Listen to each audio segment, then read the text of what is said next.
सरकार आने पर जो सिलेंडर 1100 रुपए का है वो 500 रुपए में श्री राहुल गांधी जी की ओर से ऐलान किया गया हुआ है। जो कांग्रेस की सरकार आने पर कांग्रेस पार्टी जिंदाबाद, कांग्रेस पार्टी जिंदाबाद, कांग्रेस पार्टी जिंदाबाद, राहुल गांधी जिंदाबाद। सुरेश गुप्ता जी, क्या कहोगे इस मुहिम को लेकर, आप जो भारत हाथ जोड़ो यात्रा कर रहे हो? देखिए, ये हाथ से हाथ जोड़ो यात्रा का जो अंतिम चरण चल रहा है, आज हम ये बात कहना चाहते हैं कि पूरे हिंदुस्तान का जो एक एक व्यक्ति है वो जागरूक है।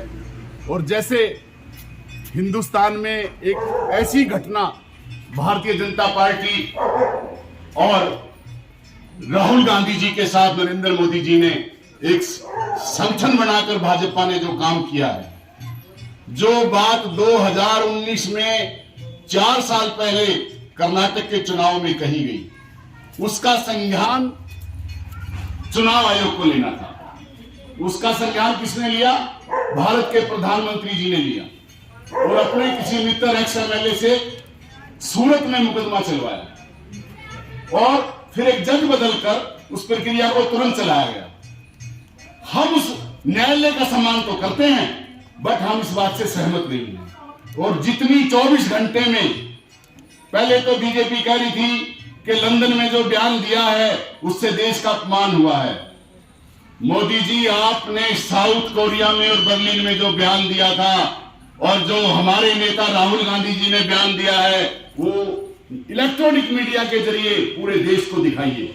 देश की जनता फैसला करेगी कि आपका बयान ठीक था या राहुल गांधी जी का बयान ठीक था।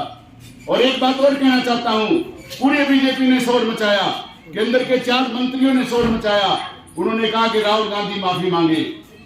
मैं कहता हूं मोदी जी, जब राहुल गांधी जी विदेश से आए, पार्लियामेंट में गए, उन्होंने स्पीकर से कहा कि आपके सरकार के 4 मंत्री मेरे पे आक्षेप लगा रहे हैं, मैं अपना बयान देना चाहता हूं। ये हिंदुस्तान की जनता के सामने लोकतंत्र का गला घोटा गया और राहुल गांधी को बोलने नहीं दिया गया। और फिर आपने उनकी लोकसभा की सदस्यता 24 घंटे में आदेश देकर उनको कहा कि अब आप लोकसभा के सदस्य नहीं हैं। मोदी जी, ये तानाशाही इस देश में नहीं चलेगी, ये अघोषित इमरजेंसी इस देश में नहीं चलेगी। देश बदलाव चाहता है, देश मोदी जी को हटाएगा, हिंदुस्तान में बदलाव लेके आएगा। और भारत का संविधान अगर बचाना है तो मोदी जी को हटाना है, भाजपा को हटाना है और कांग्रेस को लेके आना है। तो कहीं ना कहीं बीजेपी सरकार डरी हुई है इनसे। बीजेपी सरकार डरी हुई भी है और जिस तरह बीजेपी उतावली है, मुझे लगता है कि राहुल गांधी की यात्रा के बाद उनके मन में राहुल गांधी जी से खटका हो गया कि हमारा इस देश में कोई मुकाबला करेगा तो राहुल गांधी करेगा, कांग्रेस पार्टी करेगी, हिंदुस्तान की राष्ट्रीय पार्टी के अध्यक्ष मल्लिकार्जुन खड़गे जी करेंगे।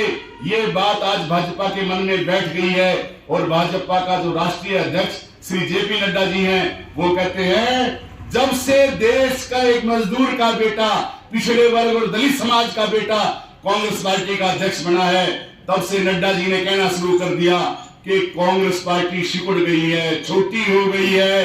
अब समाज को चैलेंज कर रहे हैं कांग्रेस पार्टी को। नड्डा जी, इस बात का लोगों को बताइए, आपके मन में क्या भेदभाव है? ये बात है।